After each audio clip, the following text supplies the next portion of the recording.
sangat berharga, menentukan arah masa depan Indonesia.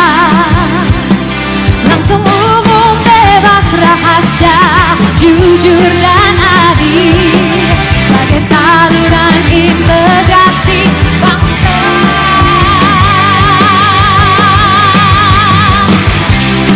Indonesia satu langkahkan kaki menuju bilik suara Rabu 14 Februari. Ayo rakyat Indonesia, beri kontribusi nyata, raih asa bersama, kita memilih untuk Indonesia.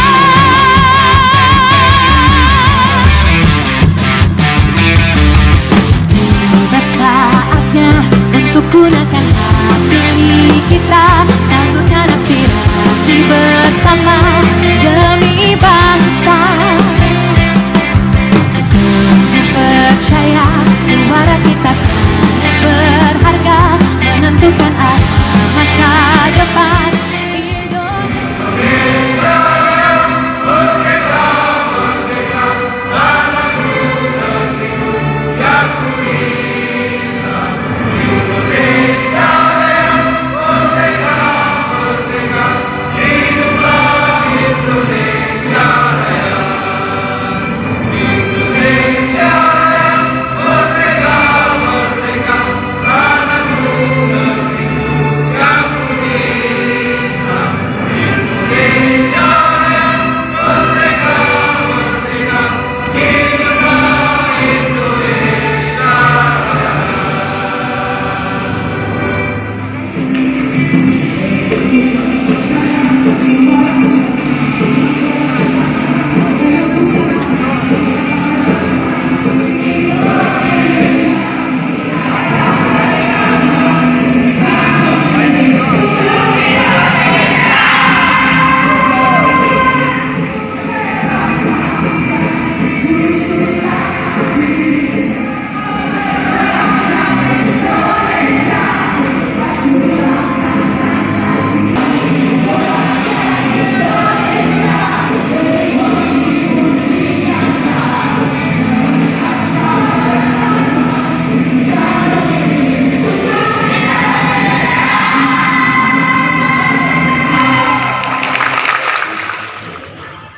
Hari ini kita akan membahas video teknis terkait masalah atau logistik pengusuran dan penerimaan KPP.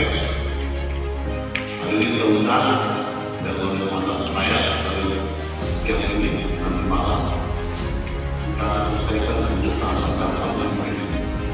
Mudah-mudahan dalam implementasi materi-materi yang akan diisi acara ini dapat dilakukan baik dalam proses atau logistik mengumpulkan suara yang dari masing-masing desa dan itu baik dari itu adalah di masyarakat ini.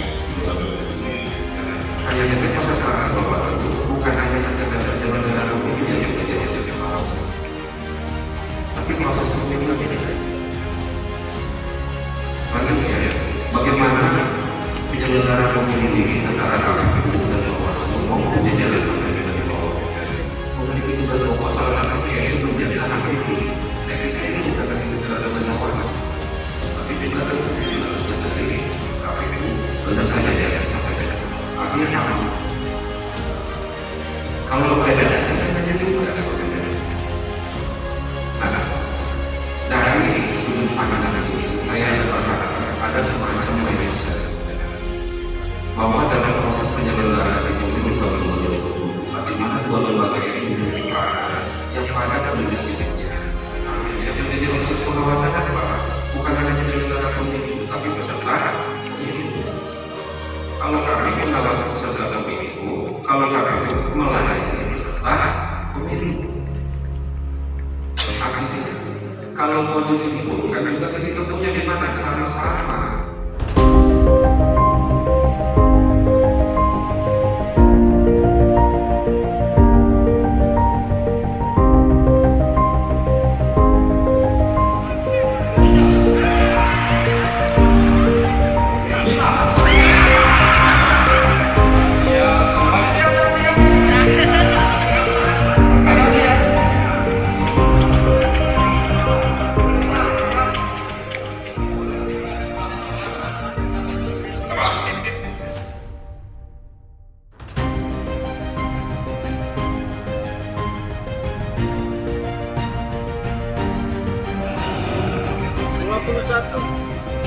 21. Itu dua. Pasal lima. Angkatan dulu. Ada lawan. Tiba-tiba. Hijau dah. KPR. Kedatangan penjawab. Makanya sini menyampaikan bahwa Polres Hukum sudah mendapat catatan dari Mabes Polri, Polda, dan disampaikan ke Polres. Dan dari Kapolres juga menyampaikan untuk pengamanan pemilu ini sampai ke Polsek, sampai ke TPS. Pokoknya ini akan dibantu oleh Ditmas, dikawal dari Polda, dikawal dari TNI, sehingga kekuatan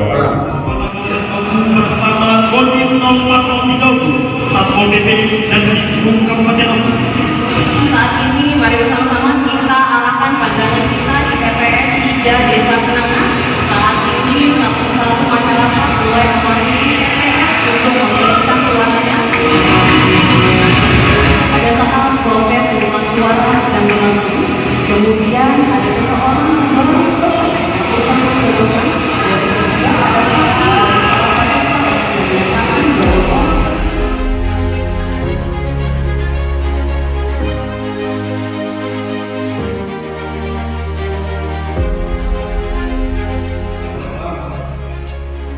kami bersama-sama dengan stakeholder yang lain, dalam hal ini KPU, ada teman-teman Bawaslu, ada juga teman-teman kepolisian, juga punya peran terkait dengan pelaksanaan pemilu. Semua ini terjadi untuk memastikan pelaksanaan pemilu, terutama dan khususnya di daerah kita ini kiranya berjalan dengan lancar, aman dan sukses. Itu tujuannya. Kemudian kami juga berdua secara internal sudah diberikan beberapa perintah oleh Jaksa Agung terkait dengan sarana prasarana dalam rangka mendukung dan menyukseskan pemilu. Yang pertama, Jaksa Agung telah menerbitkan instruksi Jaksa Agung nomor 6 tahun 2023 tentang optimalisasi peran kejaksaan Republik Indonesia dalam mendukung dan menyukseskan pemilu. Jadi semua jajaran intelijen diperintahkan, maaf tadi ada Pak Presiden, Pak Barisan, lebih Pak Barisan, saya kenal kawan-kawan.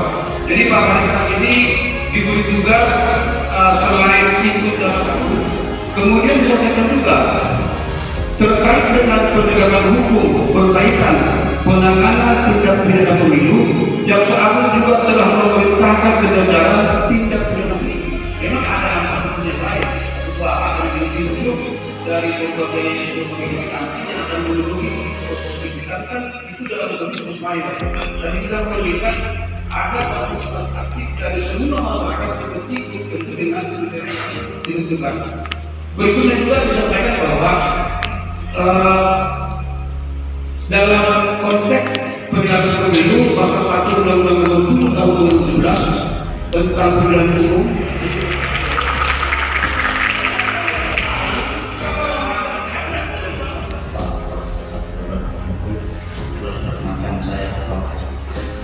biar kita sama-sama siap.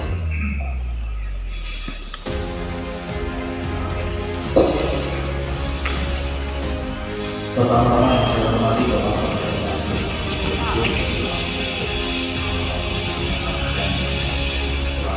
dan ini yang menjadi dan saya sedang salam saudara dan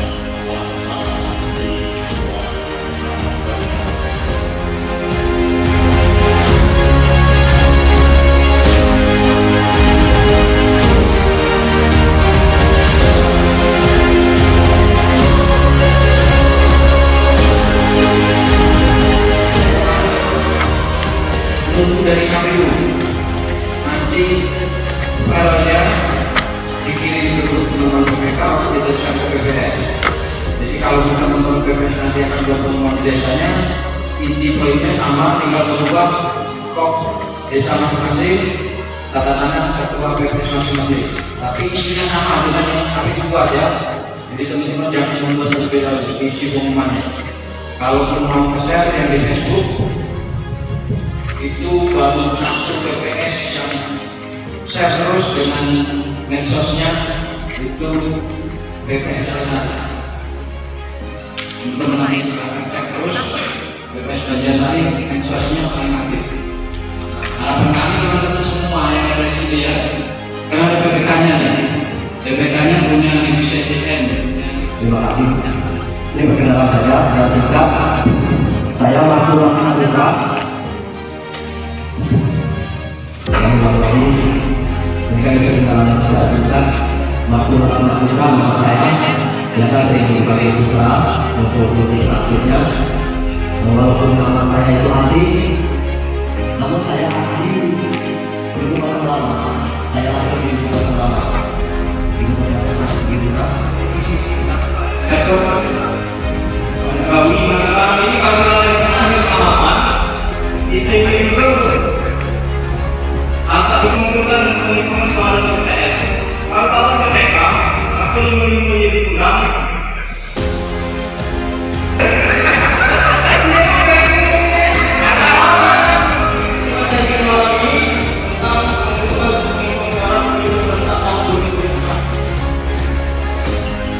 Ini juga sebetulnya. Wah, kalau semua sampai di Februari 2024, dua sampai hari itu mengumpulkan dan menjual untuk tahu gimana mengumpulkan PPS. Waktu. Ini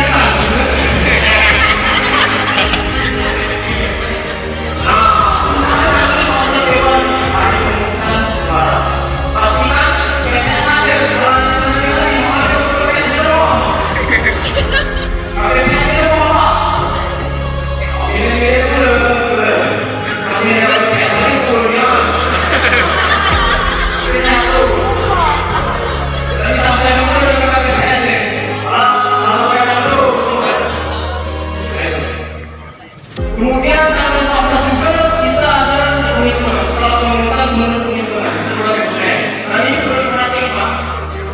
Apabila penghitungan suara belum selesai maka diperpanjang selama 12 jam tanpa jeda. 12 jam tanpa jeda. Terus sebut pasal tanggal yang 12 malam tanggal 20 sudah ini kan memilih DPT yang ada di TPS ini. Kalau DPT yang ada di 9 lagi DPT yang ada di TPS salah. KPPS harus sampai dengan KPPS dan kita harus sampaikan dengan mengulangi sisi ya. Kalau memang tidak terdapat benar, kita kan bersanding dan sehat. Itu lima. Kita itu bersanding dan sehat. Kalau sepuluh yang sehat itu lah, kita kan juga bersanding dan hidup dia. Isi dia ini. Kita kan juga bersama itu. Sebenarnya kalau kita ini sudah ya. Lalu kita nanti kami ada juga sampaikan bahwa apa ibu, apa bibi, apa mama ada data bagus sesuai dengan pilihan dari kami.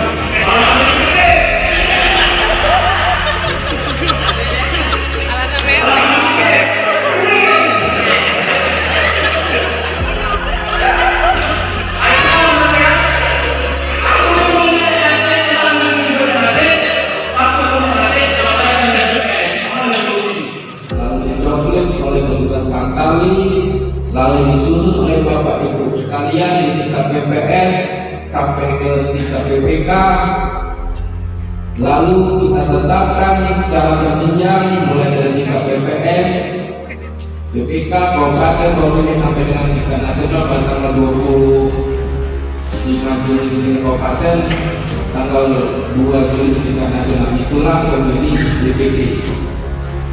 Jadi untuk pemilih DPP ini adalah acuan untuk pengadaan logistik. Jadi pengadaan logistik ini acuannya dari jumlah D yang kaitannya dengan jumlah daftar pemilih itu seperti surat suara, banyak sekali formulir itu kira-kira jumlah logistik. Ya, Bapak Ibu sekalian. Nah, yang kedua yaitu pemilih DPP. Nah, untuk pemilih DPP ini yaitu di mana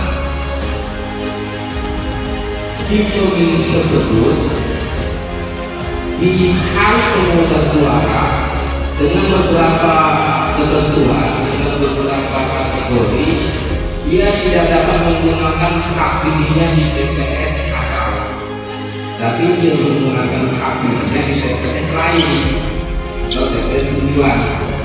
Nah, itu namanya memilih DPP. Nah, untuk memilih DPP ini, Bapak Ibu sekalian, prosesnya telah Bapak Ibu melakukan pasca dengan penetapan DPP dari bulan Agustus kemarin. Kita selalu meminta laporan perkembangannya, berapa jumlah pemilih DPP sampai dengan nanti H-30 dan H-7 ya, dan H-7 untuk pemilih DPP ini sangat tentang menimbulkan perdebatan, sangat tentang menimbulkan persoalan. Dapat saya katakan demikian. Jadi kita bagus sekalian. Terkadang ada semacam asumsi ya, asumsi dari masyarakat. Dia menganggap bahwasanya dia belum terdaftar dalam DPP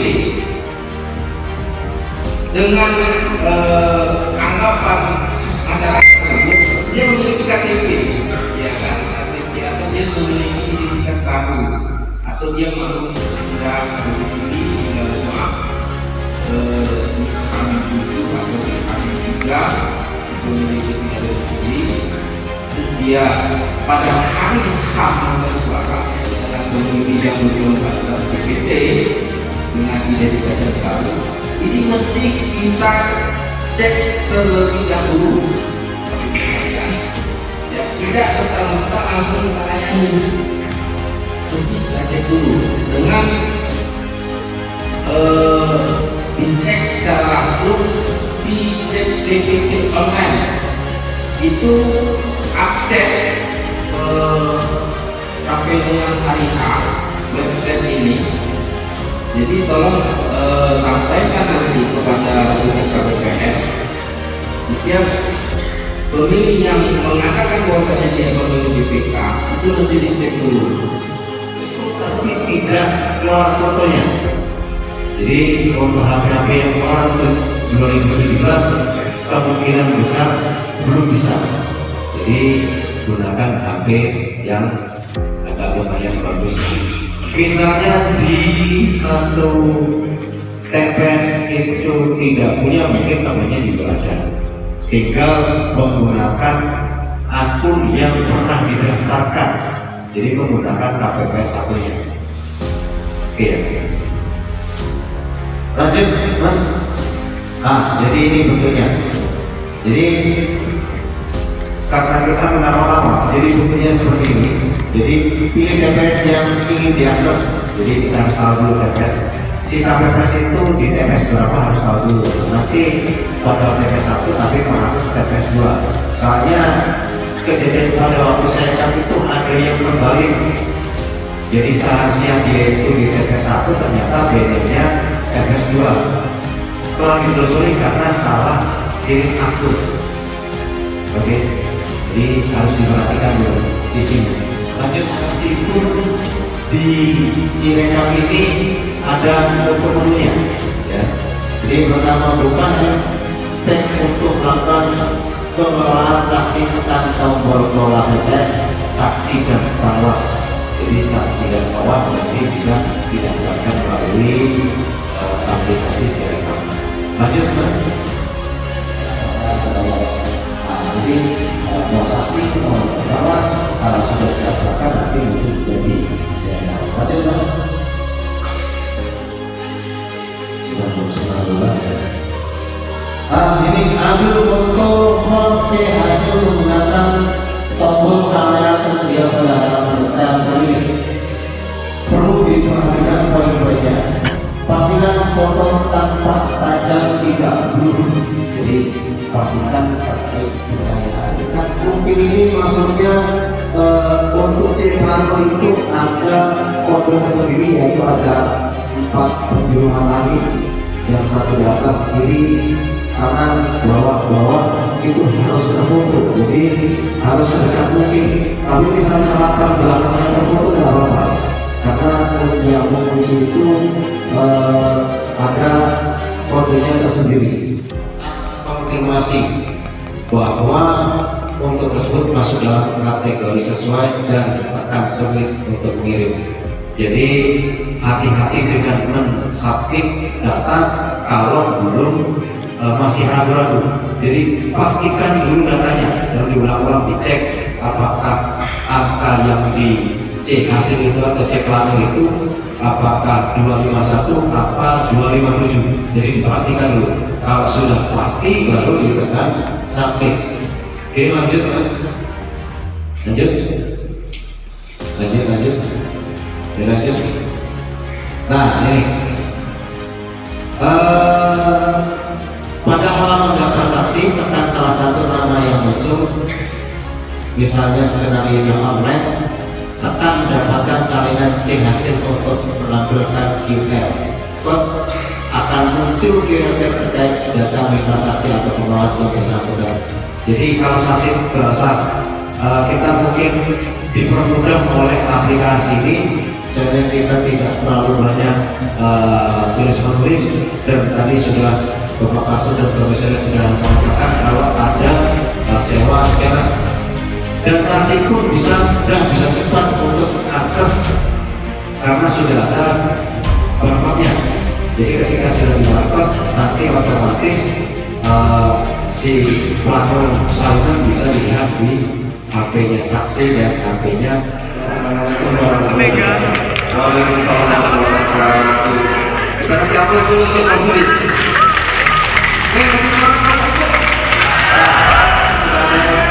Hampir jumpa.